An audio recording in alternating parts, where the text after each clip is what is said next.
Commander Sarah Chen stood at the observation deck of New Eden Colony's last defensive position, her weathered hands gripping the railing as she watched the sunset paint the sky in shades of purple and crimson. The massive form of an Archean dreadnought hung in low orbit, its crystalline surface refracting the dying light like a malevolent diamond. 3 months ago, she had commanded the most advanced military installation in the outer colonies. Now she was left with a ragtag group of survivors and a weapons museum. "Commander, the latest scans are ready." Lieutenant Maya Patel's voice broke through her contemplation. The young officer's uniform was torn and stained, but her eyes retained their sharp intelligence. "The Archeans are positioning their ground forces for another push. Their energy shields are at full capacity." Sarah nodded, her mind already calculating possibilities. The Archeans had appeared 6 months ago, their massive fleet emerging from slip space, with technology centuries ahead of humanity's best efforts. Their energy weapons had cut through the most advanced human ships like paper, their shields brushing off railgun rounds as if they were pebbles. They had expected Earth to surrender immediately. Instead, humanity fought back with everything they had, and lost, repeatedly. "How's the evacuation progressing?" Sarah asked, turning to face her second-in-command. 70% of civilians are now in the underground bunkers. The rest should be secure within the hour." Maya hesitated. "Commander, about the museum pieces. Dr. Rodriguez's analysis. Complete. He says, well, maybe you should hear it from him directly." Sarah followed Maya through the command center, now housed in what had once been New Eden's Military History Museum. The irony wasn't lost on her. Around them, colonial marines and civilian volunteers worked alongside automated systems, their movements carrying the weight of exhaustion and determination in equal measure. They found Marcus Rodriguez in the artillery section, surrounded by dismantled weapon components that looked more at home in a history book than a modern battlefield. The archaeologist-turned-weapons researcher barely looked up from his work as they approached, his hands moving with careful precision over what appeared to be an ancient mortar system. "Tell me you have good news, Marcus," Sarah said, noting the excited gleam in his eyes. "Better than good," he replied, finally looking up. "I've figured out why our modern weapons are so ineffective against their shields." He gestured to a holographic display showing energy patterns. The Archeans designed their defensive systems to counter energy weapons and high-velocity projectiles. Their shields are tuned to specific frequency ranges and velocities. "And," Sarah prompted, though she was beginning to see where this was going. "And these," Marcus patted the old mortar tube with almost paternal affection. "These beautiful anachronisms operate completely outside those parameters. Slower velocity, no energy signature to speak of, simple chemical propellants. Their shields literally don't recognize them as weapons." Maya's eyes widened. "That's why the resistance reports from Earth mention success with primitive weapons." Sarah studied the ancient artillery piece. "Can we get them operational?" Marcus grinned. "Already have. The museum's restoration workshop had everything we needed. We've got 6 M2 mortars and enough shells to make the Archeans regret ever hearing of New Eden." Before Sarah could respond, the command center's alert system blared to life. Through the reinforced windows, they could see new lights descending from the Archean dreadnought, drop ships carrying the next wave of assault forces. "How long to get these in position?" Sarah demanded. 30 minutes, Marcus replied, already moving to action. "Maybe less if we get enough hands." "Maya, get every able body you can spare. I want these weapons on the North Ridge before those drop ships land." Sarah turned to the command center's main display, watching as red dots representing Archean forces began to multiply across the tactical map. Time to show these aliens why humanity never completely abandoned the classics. As her people scrambled to action around her, Sarah allowed herself a grim smile. The Archeans had conquered half the colony world through superior technology and overwhelming force. They expected another easy victory here, their arrogance built on countless successful conquests. But they were about to learn what humans had known for millennia. Sometimes the old ways were the best ways. The next hour would prove whether humanity's past could secure its future. The first shell arced through the evening sky with deceptive grace. Marcus Rodriguez held his breath as he watched through his binoculars, following its trajectory toward the advancing Archean battle line. The aliens' energy shields shimmered like heat waves, their crystalline armor reflecting the setting sun's rays in prismatic patterns. The mortar round struck directly in front of an Archean heavy infantry unit. For a heart-stopping moment, nothing happened. Then the explosion sent dirt and shrapnel in all directions. Through the smoke, Marcus could see the previously immaculate alien formation in disarray, their shields flickering uselessly against the primitive explosive force. Direct hit, he shouted into his comm unit. The shields didn't stop it. Commander Chen's voice crackled back, tight with controlled excitement. Confirmed. All batteries, commence firing. Priority targets are their heavy infantry formations. The ridgeline erupted with the distinctive thumps of mortar fire, a sound that hadn't been heard in actual combat for over a century. The museum pieces, lovingly restored and modified with modern targeting systems, sent shell after shell into the alien ranks. They're adapting, Maya reported from her position at the tactical display. Enemy forces are attempting to reconfigure their shield frequencies. Marcus smiled grimly. Let them try.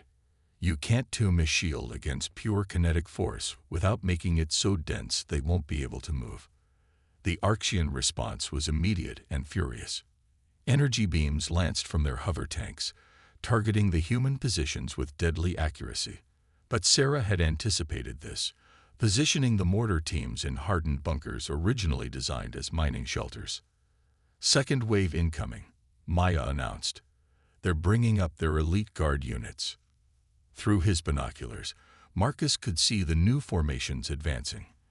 The elite Archean guards were immediately distinguishable by their more elaborate armor and the personal shield generators that created overlapping fields of protection.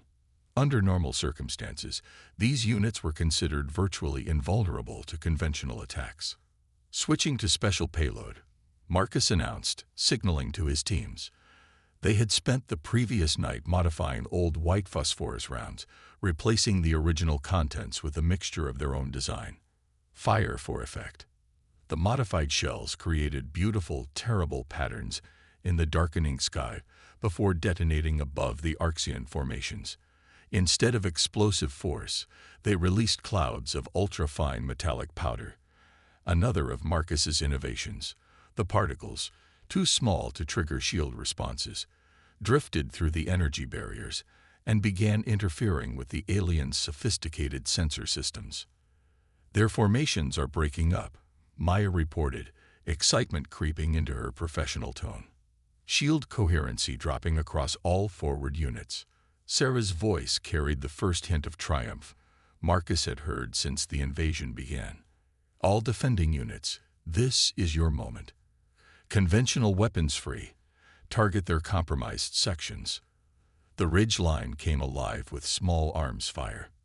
Colonial Marines and civilian volunteers alike opened up with everything from modern pulse rifles to restored 20th century machine guns. The Archean elite guard, their sensors compromised and shields fluctuating, began to fall back in disarray. Marcus watched as an Archean commander attempted to rally his troops. The aliens' crystalline armor, normally an impressive sight that struck fear into human defenders, now seemed more like a liability as it reflected the chaos around him. A well-placed mortar round landed nearby, and the commander disappeared in a cloud of smoke and debris. We've got them running, Maya announced, her voice tight with controlled excitement. Multiple enemy units in full retreat. But Sarah's response was measured. Maintain fire discipline. They'll be back, and next time they'll be ready for these tactics. Marcus nodded, already thinking ahead. We'll need to innovate again. Maybe those old flamethrowers in the museum's Pacific War exhibit. One victory at a time. Doctor, Sarah interrupted, though he could hear the smile in her voice. For now, let's make sure we secure this one. Maya, Get me a damage assessment. Marcus, I want every round we have left counted and secured. We're going to need them. As the sun set completely behind New Eden's mountains, the sound of mortar fire gradually died away, replaced by the cheers of defenders celebrating their first real victory. Marcus stayed at his observation post, watching the Archean forces retreat to their dropships. They had bloodied the enemy's nose today, but he knew this was just the beginning. In orbit, the Archean dreadnought's crystalline surface caught the last rays of sunlight, transforming the massive vessel into a beacon of crimson and gold. It hung there like a warning, a reminder that one small victory didn't win a war. But as Marcus watched the tired but triumphant faces of his fellow defenders, he realized something had changed fundamentally in this conflict. The humans of New Eden were no longer just fighting for survival. They were fighting with hope. The message from New Eden spread across human space like wildfire, transmitted through hidden quantum channels and smuggled through Archean blockades. Ancient weapons penetrate their shields. Within weeks, every surviving colony had raided their museums and historical collections, desperately searching for anything that might give them an edge against their technologically superior opponents. On Mars, Dr. Laura Santos stood in the remains of the Olympus Mons Military Museum, surrounded by the chaos of hasty excavation. Teams of workers carefully extracted everything from Civil War-era cannons to World War II field artillery from the museum's extensive collection. "Careful with that," she shouted as a group struggled with a particularly large howitzer. "These pieces are over 200 years old. They're irreplaceable." "So are we, if the Archeans break through," replied Captain James Chen, Sarah Chen's brother and current head of Mars Colonial Defense. He approached Laura, his face lined with exhaustion, but his eyes bright with purpose. "Any word from New Eden?" Laura nodded, pulling up a holographic display. Marcus sent detailed specifications for their modifications. "The powder dispersal system is particularly clever, but we're going to need more than just artillery to drive them back from Mars." James studied the schematics floating in the air between them. "Ideas?" "Several." Laura gestured to a different section of the museum, where workers were carefully packing ancient rifles into preservation cases. The Archeans rely heavily on their energy shields, which means they've never developed significant physical armor. Their crystalline exoskeletons are more ceremonial than protective, making them vulnerable to kinetic weapons. James finished, beginning to smile. "Like these museum pieces." "Exactly. But we can do better." Laura led him to her makeshift workshop, where several modern weapons lay partially disassembled next to their ancient counterparts. "We've been trying to match their technology, making our weapons more advanced, more sophisticated. But what if we went the other direction?" She picked up what looked like a modern pulse rifle, but its sleek housing had been replaced with crude metal and wood. "We're stripping down our current weapons, removing the energy components and converting them to pure kinetic delivery systems. Essentially, we're regressing our technology by 2 centuries. And it works." In answer, Laura aimed the modified rifle at a target where they'd mounted a salvaged piece of Archean shield technology. The weapons report was deafening in the enclosed space, but the simple lead projectile passed through the energy barrier, as if it wasn't there, embedding itself deep in the backing material. James whistled softly. "How many can you make?" "With the fabrication facilities here, hundreds per day. Thousands, once we get the automated systems fully converted." Laura's expression hardened. "But we need time. The Archeans aren't stupid. They'll figure out what we're doing eventually." "They already suspect something," James admitted. "Our last intel suggests they're planning a major push here on Mars. They want to prevent what happened at New Eden from spreading." "Too late for that," Laura smiled grimly. "We've already transmitted the designs to Earth, and every colony we can still contact. The resistance is growing stronger every day." Their conversation was interrupted by a young lieutenant rushing into the workshop. "Sir, long-range sensors have detected multiple Archean ships entering the system. It's a full battle fleet." James straightened, his posture shifting from curious observer to military commander in an instant. How long? At their current velocity, they'll achieve orbit in less than 6 hours. Then we have 6 hours to prepare our surprise. James turned to Laura. How many of the museum pieces are combat ready? 4 batteries of field artillery, plus about 200 modified rifles. She paused. It's not much against a fleet. It's enough to make them bleed, James replied. Get everything distributed to the defense positions. Priority on the Olympus Ridge and Valles Marineris installations. He activated his tactical display, studying the approaching Archean fleet. They think they're coming to crush another rebellion. Let's show them they're walking into a revolution.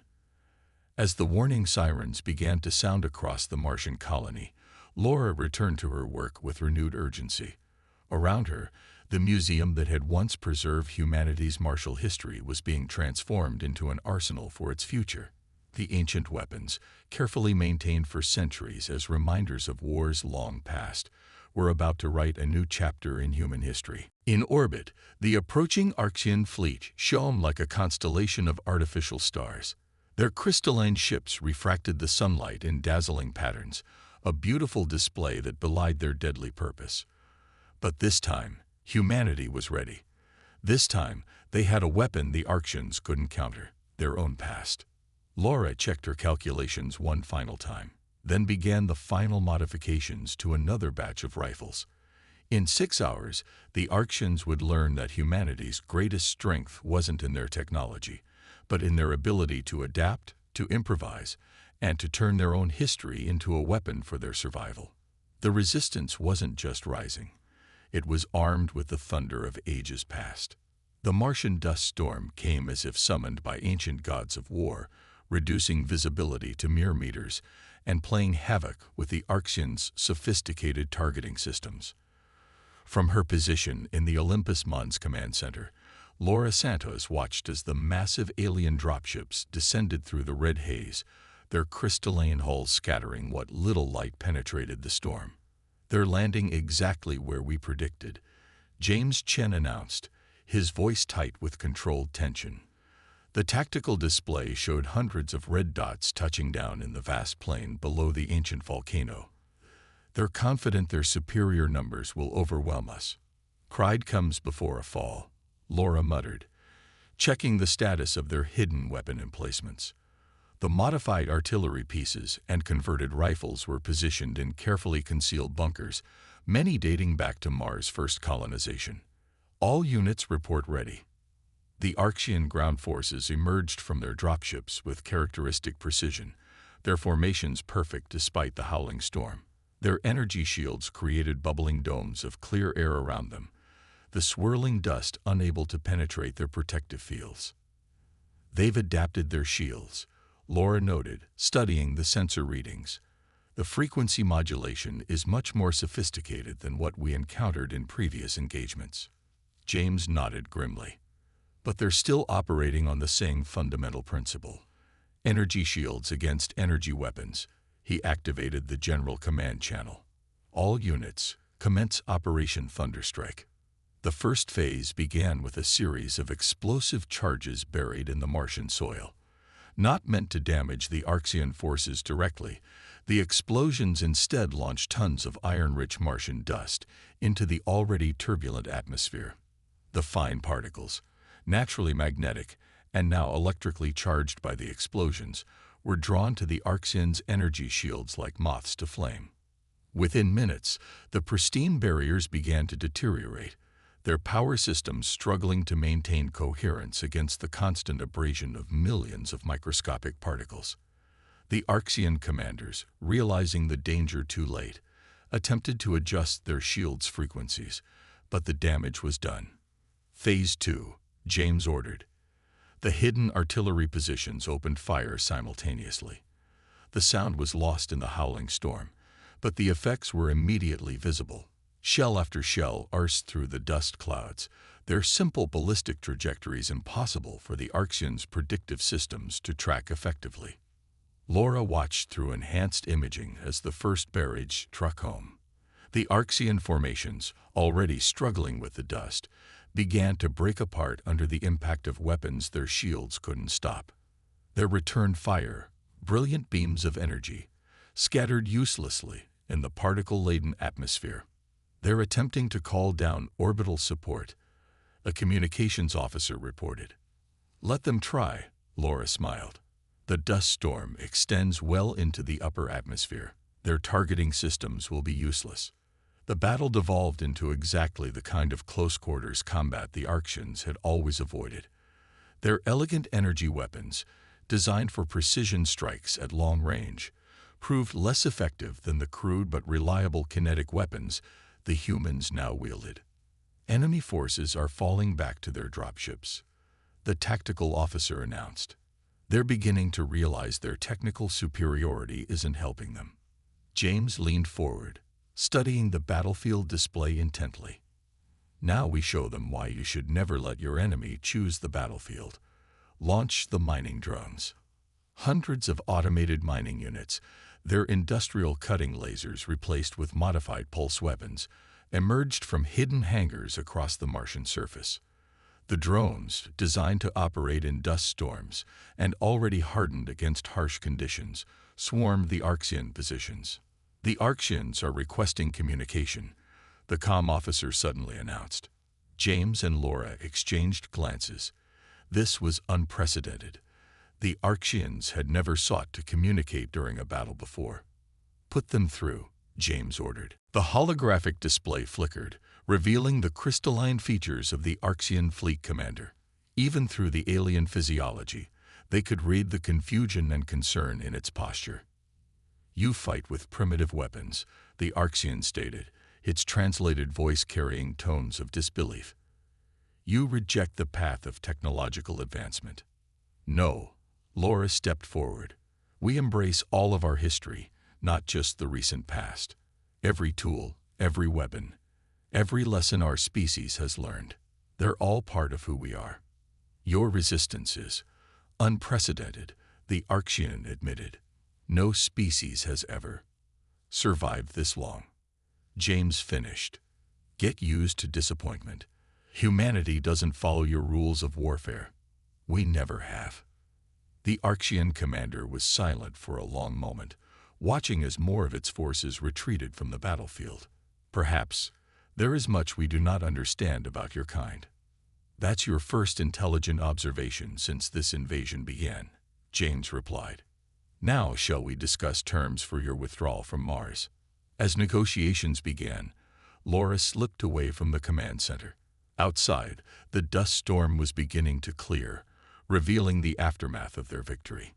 The Martian surface was scared by combat, but the human installation stood firm. More importantly, the myth of Archean invincibility had been shattered. She activated her quantum communicator, sending a message to Sarah Chen on New Eden. Mars is secure. The tide has turned. The combined fleet of humanity gathered at the edge of Archean space, a motley assemblage of vessels that reflected the strange evolution of the war. Converted cargo ships bristled with restored naval cannons. Sleek modern cruisers had been stripped of their energy weapons and retrofitted with massive railguns. Even the flagship, the newly commissioned HFY Victory, carried weapons that would have looked more at home in a museum than a space battle. Commander Sarah Chen stood on the Victory's bridge, watching as the final ships took their positions. The tactical display showed nearly 1,000 vessels, every combat-capable ship humanity could muster for this final push. All fleet elements report ready, Maya announced from her station. The lieutenant had earned her commander's stripes during the defense of New Eden, but she'd chosen to remain as Sarah's tactical officer for this final mission. The Archeans have detected us, Marcus added, his eyes on the long-range sensors. The archaeologist had transformed over the months of war, becoming one of humanity's foremost experts in combining historical weapons with modern technology. Their home fleet is moving to intercept. Sarah nodded, studying the enemy formations. The Archean ships were still beautiful, their crystalline hulls refracting starlight in dazzling patterns, but they no longer seemed invincible. Open a channel to all ships. When Maya signaled ready, Sarah took a deep breath. This is Commander Chen. A year ago, the Arxian Empire arrived in our space, confident that their advanced technology made them invincible. They expected us to surrender in the face of their superior weapons and impenetrable shields. She paused, letting the memory of those dark early days sink in. Instead, we looked to our past. We found strength in the weapons and tactics our ancestors used. We showed them that humanity's greatest asset isn't our technology. It's our ability to adapt, to innovate, to use every tool at our disposal. The tactical display showed the Arxian fleet approaching, their numbers nearly matching the human forces. Today, we take the fight to their homeworld. Today, we show them that humanity will never bow to tyranny, no matter how advanced or powerful our enemy might seem. All ships, battle formations. Execute Operation Legacy. The human fleet split into predetermined groups, moving with practiced precision. The Arxians, expecting another head-on engagement, found themselves facing an enemy that refused to fight according to their established rules of warfare. First wave, launch dispersal pods, Sarah ordered. Thousands of small objects erupted from the human ships, spreading out in a vast cloud between the opposing fleets. The Arxians, their sensors detecting no significant energy signatures from these devices, initially ignored them. They're powering up their main weapons, Maya reported. Energy readings are off the scale. Hold position, Sarah commanded. Wait for it. The Arxian fleet opened fire, their energy weapons lancing out with enough power to vaporize planets. But as the beams struck the cloud of dispersal pods, something unexpected happened. The pods, filled with a carefully calculated mixture of metallic particles and reactive elements, exploded into a massive field of debris. The Arxian energy weapons, instead of reaching their targets, were caught in a web of reflective particles, their beams scattered and redirected in 1,000 different directions. Some struck their own ships, their advanced shields useless against their own weaponry. Second wave, commence artillery barrage, Sarah ordered. The human fleet's guns roared to life, launching a devastating volley of kinetic projectiles. The simple shells, guided by modern targeting systems, but fundamentally unchanged from their historical origins, tore through the confused Arxian formations. They're adapting, Marcus warned. Shield configurations are changing. As expected, Sarah smiled. Launch the boarding torpedoes. This was the riskiest part of the plan. Massive rocket-propelled pods carrying teams of human Marines armed with modified black powder weapons and simple ballistic firearms. The torpedoes, their hulls covered in sensor-baffling materials, slipped through the gaps in Arxian defenses. Multiple successful breaches reported, Maya announced. Boarding teams are engaged. The Arxians, for all their technological advancement, had never prepared for close-quarter combat inside their own ships. Their internal security systems, designed to stop energy weapons and high-tech threats, proved useless against determined humans wielding weapons that belonged in previous centuries. Arxian flagship is signaling, Maya reported, surprise evident in her voice. They're requesting parley. Sarah straightened her uniform. Put them through. The holographic display shimmered, revealing the Arxian High Commander.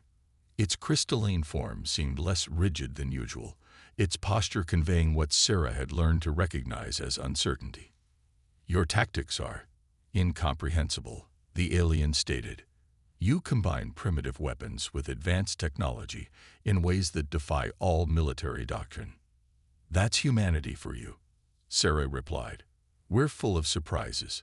We have underestimated your species, the High Commander admitted. Perhaps there is much we could learn from each other. Sarah glanced at her crew, Maya at tactical, Marcus with his unlikely combination of archaeological knowledge and military innovation, and all the others who had fought so hard to reach this moment. I agree, she said finally. But first, let's discuss the terms of peace. Real peace, not just a cessation of hostilities. Our peoples have much to offer each other if we can move past this conflict. As the negotiations began, Sarah looked out at the battlefield. The debris cloud was beginning to disperse, revealing both fleets still largely intact. This was the victory she had hoped for, one that proved humanity's worth without destroying either civilization. The war that began with the Arxians' technological arrogance would end with a lesson they wouldn't soon forget. True strength lies not in having the most advanced weapons, but in understanding how to use every tool at your disposal, whether it was forged yesterday or centuries ago. Humanity had not just survived, they had prevailed by embracing their entire history, proving that sometimes the best way forward is to remember what lies behind.